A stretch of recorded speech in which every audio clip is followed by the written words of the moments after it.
Hi there, and welcome back to Low Culture Boiled, a trash podcast about trash culture hosted by two trashy babes. I am your host, Rax King. And I am your other host, Courtney K. Rawlings, aka Gal de Bard. And as ever, we are joined by our dad/producer, Jake Aaron. Jake, hello. Hello, hello. And I'm just going to gloss right over you and your presence here, Jake, and instead welcome back our guests for part 2 of our Ghostbusters extravaganza. Our guests are Matt Christman and Danny Bessner. Hi, guys, again. Hello. Hey, great to be back. Very excited. Okay, so I guess because I've been literally rambling, if you just listen to part 1 for a bit, I'm going to hand it over to Matt and Danny, who wrote a wonderful article that literally had me ruffling. Okay, kids.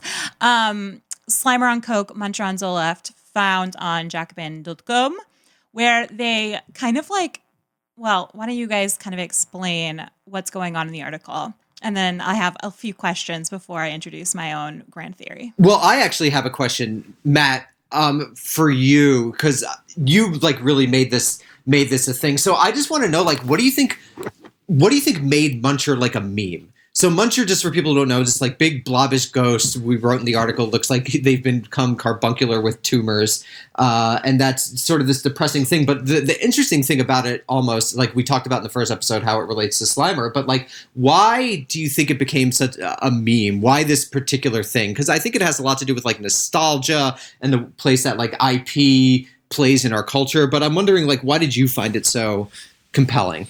Well, I was going to, because of nostalgia, because Ghostbusters is a seminal piece of pop culture for me, something that I watched a ton of as a kid, and I honestly can't really look at objectively. I mean, we talked about how you guys watched it again and were not kind of baffled as to why it was so beloved, but I never got far enough away from it to be able to look at it that way.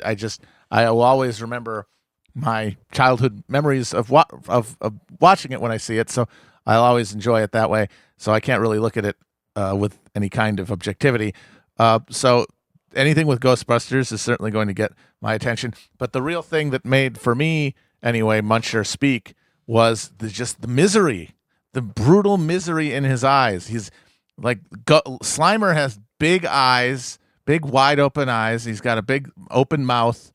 He's like a party dude, like a Spuds MacKenzie style party animal, like the 80s was filled with. But Muncher his face is pinched and forward. His eyes are totally hooded. You can't even see them. And the look on his face is just pure misery. And that, to me, is just the fact that is what they chose to pitch this movie with. Hey, kids, look at this horrifyingly miserable creature that looks like it's begging for death. It made me just feel a very keen sense of how narrow the horizons of entertainment are, whereas we're so locked into existing intellectual property that the only thing we can ever expect really from our pop culture creative class is just to keep cutting this already very diluted cultural product down further every year, and that the end result of that will never be satisfying. And of course, part of that is because we're adults, or I'm an adult, and we can't look at things with the eyes of children. But even if we wanted to, the people making this stuff are seemingly intent on making it impossible, because I can't imagine a child looking at Muncher and thinking anything other than sort of a nauseous terror at having to encounter such a creature. Yeah, that is a huge shift that it seems like Muncher, if not frightening, is at the very least again American culture personified, but here it's a little sadder. I mean, it's like everyone on Zoloft. I think you guys say that in your article as well. The way that I would put it, almost it's even more than just sad and depressed. There's a grotesquerie to it.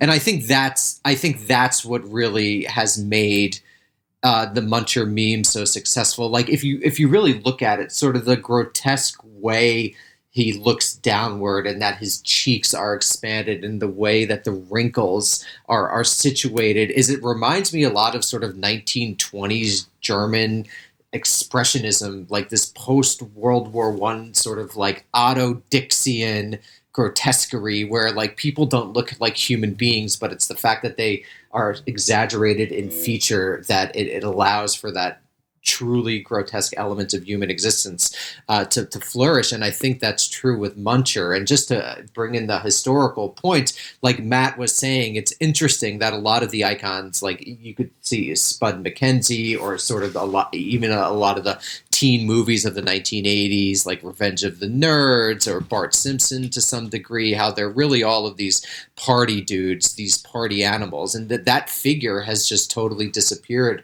from pop culture because that hope and promise of the neoliberal Reaganite 1980s has so collapsed. And it's interesting, like for the millennial ghost, or the older Gen X ghost was Slimer, and the sort of Generation Z ghost is Muncher. And I think that just expresses so well the different hopes and expectations of the various generations. It'll be very interesting to see what they actually, of course, do with the movie, because we only have like this still and what's in the trailer. But I think that this idea of failed nostalgia is almost inevitably going to define this new Ghostbusters reboot, which is ironic because it's a reboot, so you're basically banking on nostalgia in order to sell your product. Yeah, but they always got to do it in this self-referential way where, like, the dark side of nostalgia. And even with I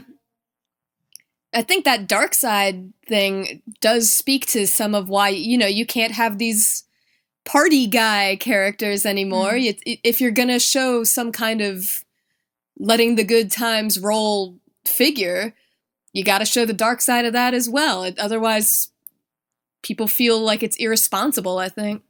Well, I will just say, I think this like kind of, I don't know if this is mentioned in your article, you guys, or if you knew this, but in the IMDb page, a little fun fact is that Slimer is like based on John Belushi in Animal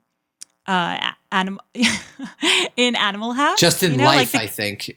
Well, they said Animal House in that cafeteria scene, like stuffing himself, like, this kind of like crazy excess, let's lean in. And of course, the movie was released 2 years after his death.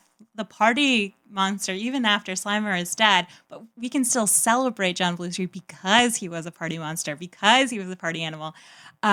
Where now I think it's like looking back on that, we understand the 80s in a totally different kind of way. The cocaine-fueled 80s is no longer, remembered with such a great nostalgia as the way it might have once been. It's more remembered for trickle-down economics and, mass death of comedians dying from speedball. So, Matt, last time I spoke to you, I literally came up, bushy-tailed and wide-eyed, asking like, what is Muncher and why are you starting a cult about it? And that's what kind of like, I think led to you guys writing this article. So this is really like your brainchild. It sounded like earlier you were kind of hinting towards this kind of end of history thing. And I guess it does, to repoliticize it, but also I want to bring it back to the libidinal, is like, Cold War versus post-Cold War. It's, sex crazed and drug addled versus, Zoloft and fentanyl, two things that you reference in the article. But yeah, you're still having quite a bit of fun with it online. Like, let's play with this a little bit. And then I have a theory for the ages that's going to blow your mind, Matt, in particular. Yeah, let's get nutty with it. I that's the thing is that I love, as much as Muncher is sort of depressing to contemplate where we are, what they think we want at this point in time. It's also fun to riff on, and I'm also fully aware that every Muncher reference I make is just free advertising for the movie, and that people are going to probably see the movie just to embrace the munch And at the end of the day, that doesn't matter because these machines are going to roll on regardless, and we all have to gain our What's small also interesting to pleasures where we me, can. what's also watching interesting, Slimer, even if Muncher isn't what we've kind of imagined him to be in this conversation, but definitely through like the mutification in your guys' article, he nonetheless references the zeitgeist in such a way that mirrors ourselves to ourselves, right? Just like Slimer did in 1984, but also poses no real threat the same way that Slimer does in 1984. He is himself a kind of mascot of the age. And that's just from looking at it. He's literally blue, sad He's boy. blue, he's sad. He's a sad boy. And he's a very chonker. sad boy. The munching does not give him pleasure. That's the big thing that distinguishes him from Slimer. Right. Oh my God. I think that's quite perfect because you really, another thing, outside of the New York stuff we were talking about in the first episode, how you like couldn't have this movie in New York today. I think you couldn't have the same ghosts as you did in 1984. Not just because the ghosts in 1984 aren't that scary, they don't pose a threat, but because the new image of not posing a threat is itself the millennial sad boy incel staying at home reading Jordan Peterson and eating corn. It's a threat to our it's almost a libidinal threat, right? Because it's like it's a desexualized masculinity, but it's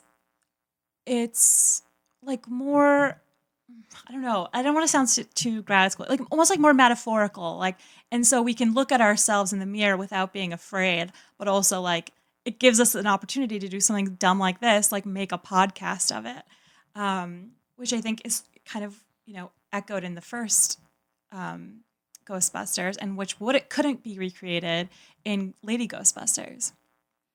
I think part of it. Oh, go ahead, Matt. Oh no, continue. I lost my train of thought. Sorry. No, I did too. Fuck. Well, that was adorable. Like the trains of thought collided. There was a mutual derailment. But it's interesting because what she's getting at is that memes are really the last of the monoculture.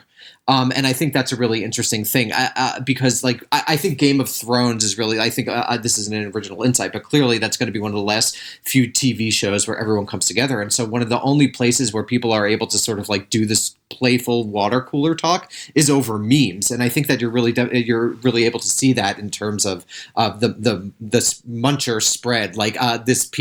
Our piece was cited on the AV Club, like a very mainstream site that we wrote for a small, socialist magazine. So I think it's interesting how this has been able to cross borders in that particular way. Because the thing about the Lady Ghostbusters is the hostility to the Lady Ghostbusters from the incels or whatever, the fans, as Jason Reitman has referred to them, is really because by having it be a bunch of women, that Ghostbusters was really pitching itself to a different audience, and that was something that they didn't want to hear. They wanted to see themselves, and now with Muncher, it's like you got your wish. It's like, oh, you were mad about lack of representation in the lady version of Ghostbusters. Well, here is your representation. It is a pulsing blob of misery. That's you, dude. That's you.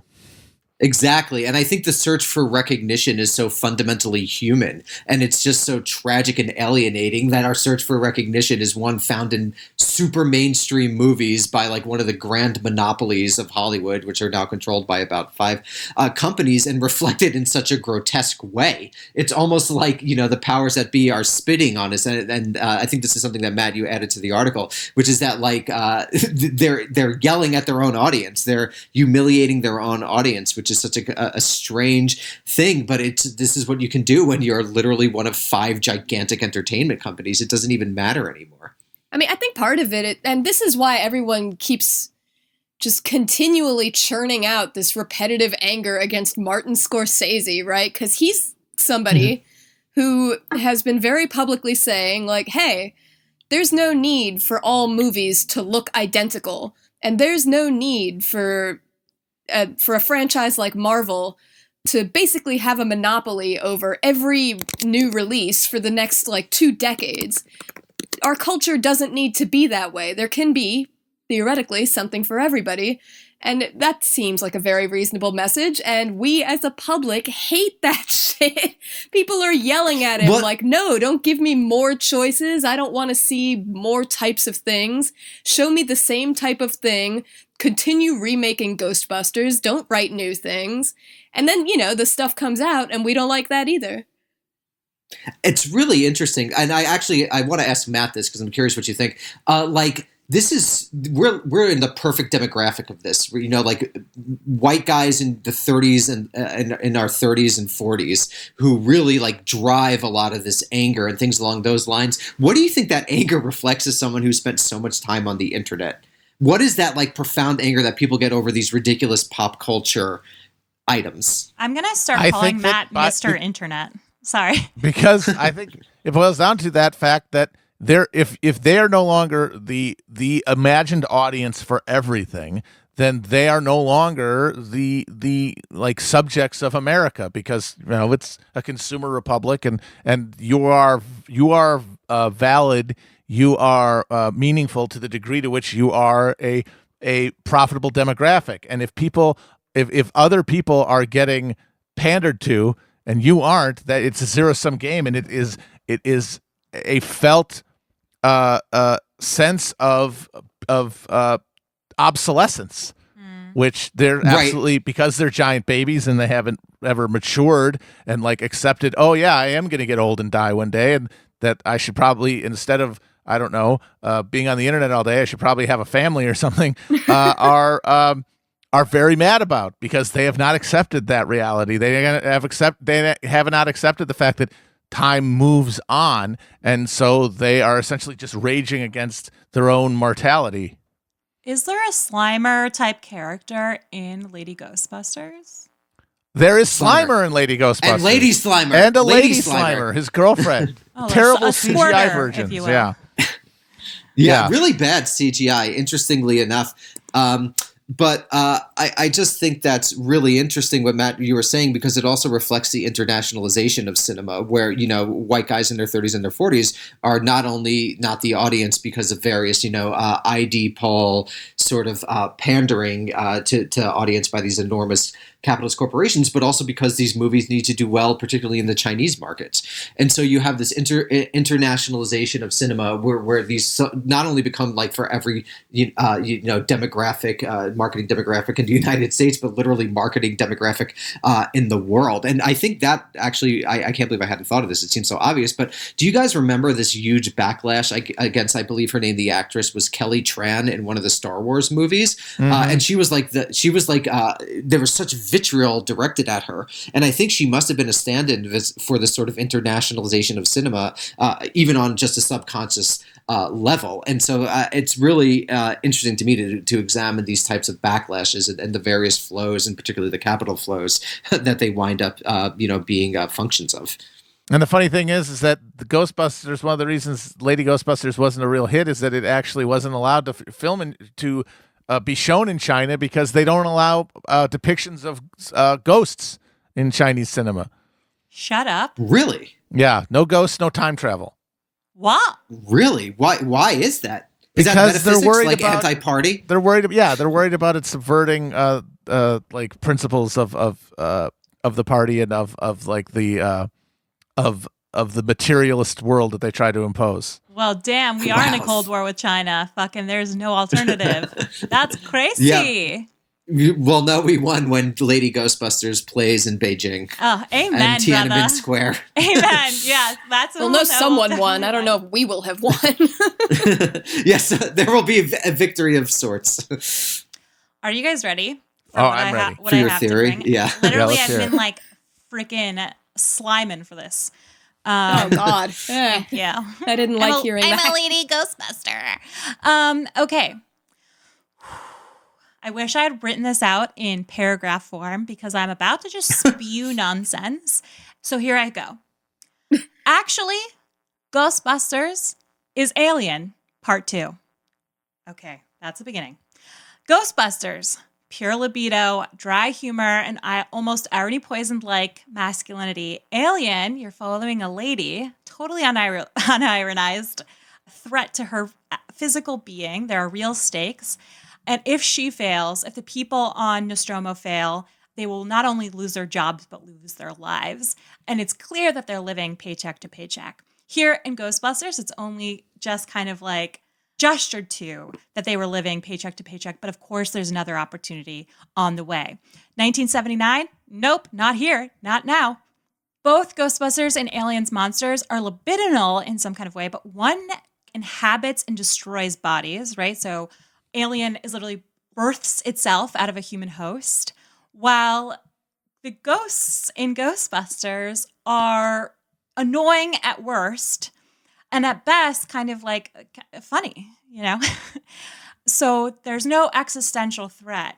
And here we can go a little bit further and turn that libidinal monster that's in Alien into like a kind of pure id. Here I'm borrowing from Zizek, of course. But is that so different from the pure id of Ghostbusters 1984? Not really. It's just its presentation, because this kind of purely libidinal figure is reflecting our own kind of experiences sexually, but also in the marketplace, where one is haunting and threatening. These people were supposed to be protected by some government, but that government entity has completely dissolved. There are no worker protections in Alien. But by the time we get to 1984, there are no worker protections really, but you can start your own business of killing Alien, of killing ghosts, of trapping them, and succeed in your own right as an individual. Of course, that's going to be the masculine Ghostbusters, and we have the feminine Alien. Alien is hunting, right? The woman. The woman is the hunted. Her body is the desired. Remember, we see Sigourney Weaver, of course, in both films, taken over by some sort of ghost figure. But in Alien, she's more realistically chased, right? She's, right, what I said, like the hunted. In the Ghostbusters, she's turned into the libidinal object itself, right? Where one, she's fleeing from pure id, another, she's enraptured by pure id. Okay, here we go again. EPA is the bad guy, obviously, as I've said now freakishly a lot of times in Ghostbusters. In Alien, they're working for a private company that isn't functioning, and they tell you this again and again as the movie opens, because workers are not protected. They just have to kind of follow orders blanketly. Those orders turn out to be given by an evil computer bot who is representative of the company itself, and there is no protecting government entity. Where Alien, it's about the need for regulation and worker protection. Ghostbusters is about deregulation and the ability of individuals to kind of stand up for themselves. When Venkman is finally kind of addressed by an actual existential threat, when he meets Gozer, he starts like kind of humming and singing to himself. And here it's not so much because he thinks he's in a real danger, because he already knows he's not really in danger. He's like, whatever, I've succeeded enough in life, I will succeed again, even in the face of this like potential threat to humanity. Where Sigourney Weaver, running away from Alien, just as she gets into the second ship, is singing to herself to calm herself down, to like rehumanize herself, to recognize that she is being hunted, but she can control her emotions. So it's really an animal versus a rational monster kind of figure. And here, I would say, last but not least, Winston, the only Black character in Ghostbusters, is actually just an evolution, or the newest version of the only Black character in Alien, where the character in Alien is, complaining about the bosses, complaining about how hard his job is, complaining that he's not going to get his extra hours. Here, Winston goes, I'll do anything for a paycheck. I'm willing to join this private company and pull myself up. It's non-racialized capital. And anyways, that was Courtney's grand theory. What do we think? Everyone respond. Tell me I'm beautiful. My contribution to this discourse is that I never saw Alien. Holy shit, you've never seen Alien? It's the best movie ever made, 1979.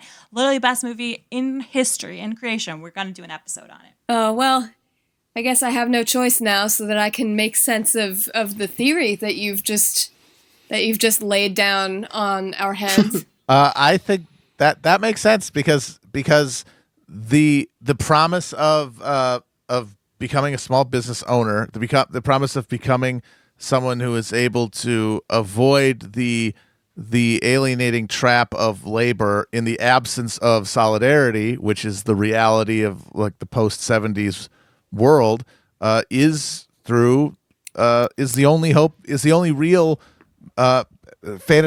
realistic fantasy of liberation that you can have, and that's what the Ghostbusters are. They don't have to worry about having their grants rescinded or having to tap dance for some bureaucrat. They can strike out for themselves and make a living taming our beasts for profit. I think I think that's true. Thank you. I did feel really good about this now that I'm like kind of heard myself talk about it. I really should have written that in paragraph form, but I'm glad you guys caught any of that because it's been haunting me this entire time. I especially as we move in time from 1979 to 1984, so much changes politically. The image of the man changes politically.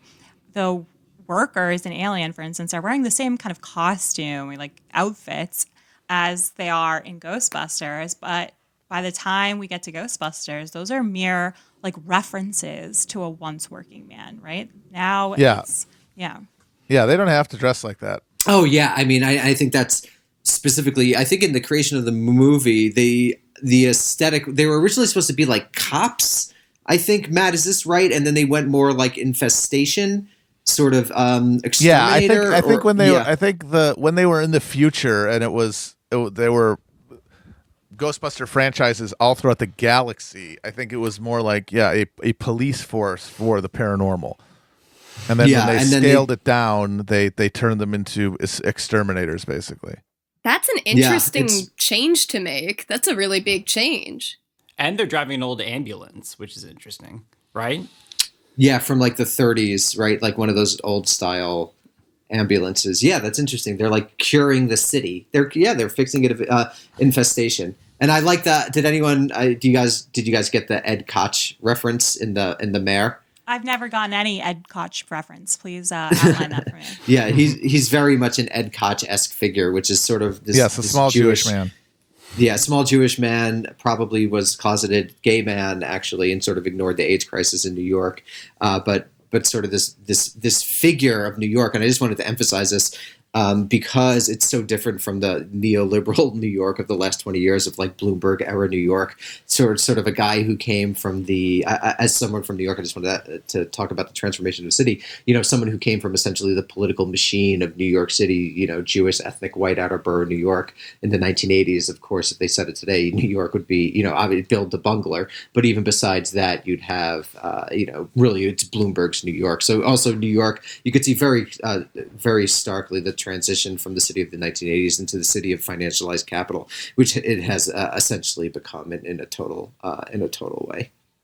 I'm now like kind of fixated on what Matt said earlier about China not allowing for ghosts and time travel, because I'm going to be curious in this forthcoming Ghostbusters movie if there is something like that when we are so like steadfastly attached to the no exit, no alternative Fukuyama end of history model that we've adopted. I mean, we elected Joe Biden, right? Like we're happy with this apparently. And yet, like, of course, like we are the Zoloft character. And so I can see, even without the regulations from like a big government, RIP to that ever being a possibility, is to kind of like castrate ourselves from those kinds of alternative possibilities. No hot tub time machine. I fear. Yeah. You just there is no pleasure in being Muncher, but any thing that isn't being Muncher can only be imagined to be worse. So you just are fixed on that position, regardless of its lack of satisfaction and spiritual succor, because the alternative can only be a nightmare. That you can't imagine anything be better, but you can imagine things being worse. And so you've got to just keep munching. Gotta keep munching. Keep distorting the corn. Munchin makes us feel good. That's a good title. Munchin makes us feel good. But it doesn't. It makes us feel bad.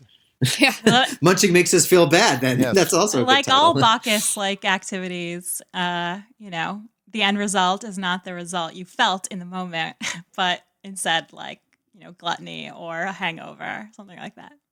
Well, thank you guys so much for coming on to Local Chat Bio. You guys earlier were told me to plug the article, Obvi. Everyone should read it. It's very funny. I was going to read some of it, but then I was like, I don't want to take away anyone's joy from reading it themselves. All those clicks. All those clicks. We need those clicks. I live on clicks. They give me power. I don't even care if people read it. Just click. I can't believe I figured out, Ghostbusters in history, but it doesn't seem like I'm going to have to work on it. I'm going to put it in paragraph form and send it to everyone as a group text and force you all to love it. But seriously, thank you so much for coming on, Danny and Matt. You guys are the sweetest. Oh, yeah. Thank you for having us. Obvi. Thanks for having us. Bye. Bye. Auf Wiedersehen.